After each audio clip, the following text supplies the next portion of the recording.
What we're seeing here is an extraordinary assault that not only is it a demonstration of Ukraine's ability to innovate. The vessel, the Moskva, has actually sunk. It is the flagship of the Black Sea Fleet, sank as it was towed back to port. In just 20 minutes, a Russian naval convoy was reduced to burning wreckage. A corvette destroyed, landing craft sunk, and attack helicopters falling from the sky.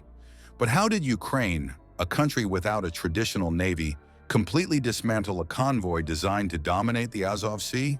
He said they fired 2 Neptune missiles towards this after distracting those on board with a drone. The answer lies in a carefully executed plan of drones, decoys, and precision strikes. Before we move on, I'd like to ask you a small favor.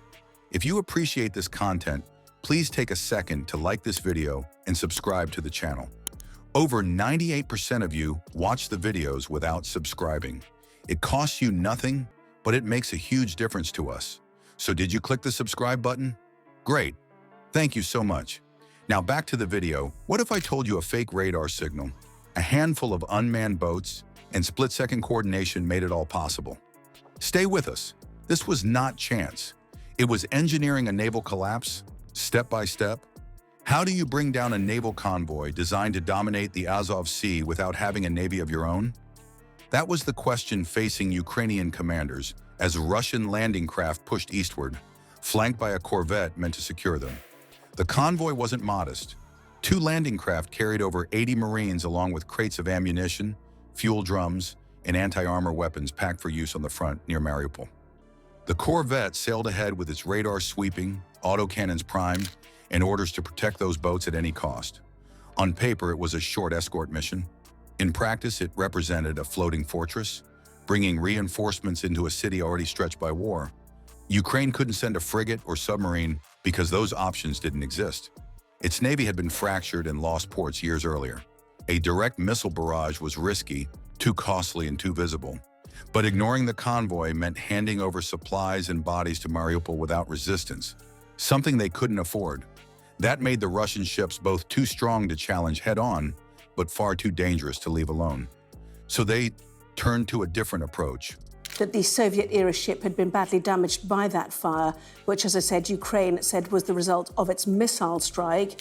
Weeks before the convoy even left port, Ukrainian drones circled high above at more than 15,000 feet, watching every channel and harbor that could be used by Russian vessels. From the coast, special forces disguised their movements, setting up concealed hide sites in reeds and broken houses along the shoreline. Agency RIA, they say that the Moskva missile cruise ship has now sunk. The very latest breaking news there. Mobile radar systems rolled into position and switched to passive tracking, taking bearings on every naval transmission without firing a pulse that could give them away. Step by step, they built a picture, mapping the enemy's routines, where the corvette's radar swept, where landing craft normally sailed tight, and which escort formations repeated enough to predict. The plan that followed didn't rely on smashing through with sheer firepower. Instead, it focused on removing the Russian fleet's eyes before striking the body. What we're seeing here is an extraordinary assault that not only is it a demonstration of Ukraine's ability to innovate. Rather than try and tear holes through armor first, Ukraine decided to blind the convoy. This shift in target turned guns, missiles, and munitions from blunt tools into scalpel cuts. Phase 1 began with a decoy. A single low-cost drone skimmed just above the water, hardly larger than a child's bicycle frame, but carrying a small radar reflector to look much bigger than it was. As it crossed into the range of the corvette's radar picture, alarms went up and operators locked on. Drones have been crucial for Ukraine in the war and can now be operated from just about anywhere. Seconds later, streams of glowing autocannon tracers slashed over the water, the air filled with ripping bursts aimed at what they believed was an incoming attack craft. For several minutes, the ship poured fire into the false target, tracking it with narrow concentration, radar gunners and fire control officers all fixated on the same contact. Strike Russia where it's not expecting it. It's also a clear indication that Russia is not invincible. But in locking onto a single blip, the corvette committed to an angle. Its sensors focused on one patch of water near the horizon, ignoring other zones that dropped out of view. That was the opening Ukraine's loitering munitions needed. From higher altitudes, circling drones released guided rounds that swooped in from beyond the ship's active watch line. The radar mast stood tall above the vessel, studded with sensing panels and emitters. One precise strike rammed straight into that mast, exploding with enough force to shred the delicate electronics. A huge boost morale-wise for Ukraine, and the opposite for Russia, because both sides do agree it has been severely damaged. He has been blamed by Russia on a Ukrainian drone attack. It was one of a series of strikes on Russian military infrastructure this weekend. In seconds, the screens inside the operations room went dark, leaving operators staring at dead consoles in the middle of a battle alert. With communications scrambled and the corvette blind, the entire convoy's spine snapped. Orders relayed through that command vessel faltered.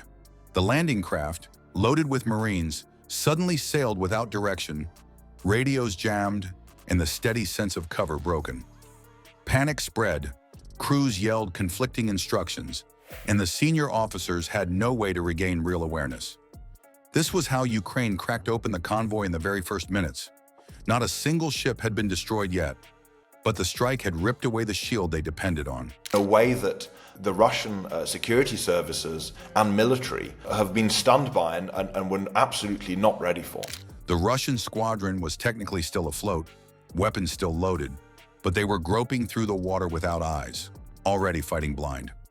The opening act was finished, and the path was clear for what came next, as swarms of unmanned surface boats and coastal artillery prepared to move in and finish the job. Ukraine has long used long-range drones launched from Ukraine, which then fly into Russian airspace. The vessel, the Moskva, has actually sunk. It is the flagship of the Black Sea Fleet, sank as it was towed back to port. Ukraine proved you don't always need warships to cripple a fleet. Careful coordination, deception, and layered technology turned improvised drones into the equal of a corvette. By striking sensors and command links first, they reduced superior hardware into floating targets with no vision. That lesson matters beyond this battle. Nobody wants that, so one is hoping that an awful lot is going on under the surface, politically and diplomatically. Its victory in Ukraine is inevitable. This extraordinary operation shows that Ukraine is still in this fight. Naval dominance in contested seas may shift from destroyers and carriers to swarms of inexpensive autonomous craft directed by hidden teams ashore. If a $200 drone and a concealed launcher can dismantle a convoy in less than 20 minutes, what might the next war at sea really look like?